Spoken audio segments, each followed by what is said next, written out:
ஏசப்பா நமக்குள்ள வந்தா என்னென்ன மாற்றங்கள் வரும் அப்படின்றத நம்ம பார்த்து கொண்டிருக்கோம். இப்போ நெக்ஸ்ட் ஒரு காரியத்தை சொல்றேன். ஏசப்பா நம்மளுக்குள்ள வந்த உடனே நம்ம எல்லார்கிட்டயும் அன்பா இருக்க ஆரம்பிப்போம். ஏன் அப்படின்னா தேவன் அன்பாகவே இருக்கிறார். அப்போ அவரை போல மாற நாமளும் மற்றவங்க கிட்ட அன்பா தான் இருக்க முடியும். நம்ம எந்த ஒரு கசப்பையும் நமக்குள்ள சுமந்துட்டு இருக்க முடியாது. ஏன்னா பைபிள்ல 1 கொரிந்தியர் 13 சொல்லுது, அன்பு சகலத்தையும் தாங்கும், சகலத்தையும் சகிக்கும், சகலத்தையும் நம்பும், அன்பு ஒரு காலமும் ஒழியாது அப்படின்ட்டு வசனம் சொல்லுது.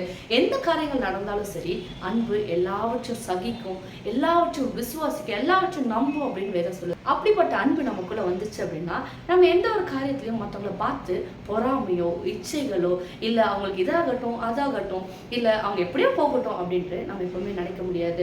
ஏன்னா அன்பு நம்மளுக்குள்ள பூர்ணப்பட்டுருச்சு அப்படின்னா தேவன் எப்படி நம்மளுக்காக சிலுவை பரியந்தம் போனாரோ அதே போல நம்ம மற்றவங்களுக்காக அவங்க எப்படி மோசே இந்த ஜனங்களை நீங்க ஏதாவது பண்றீங்க அப்படின்னா ஜீவ புஸ்தகத்திலிருந்து என் பேரை கிடைக்க போடுங்க, இவங்களை பாதுகாத்துக்கோங்க அப்படின்னு போராடணும். அதே போல அந்த அன்பு நம்மளுக்குள்ள இருக்கும்போது நம்மளை சுத்தி இருக்கிற மக்களை பார்க்கும்போது ஆத்மாக்காக நம்மளுக்கு ஆண்டவர்கிட்ட போராடி ஜெபிக்க தான் தோணும்படியில் அவங்களுக்காக எந்த ஒரு பேட் திங்ஸும் செய்யணும் அப்படின்றது நம்மளுக்கு தோணாது.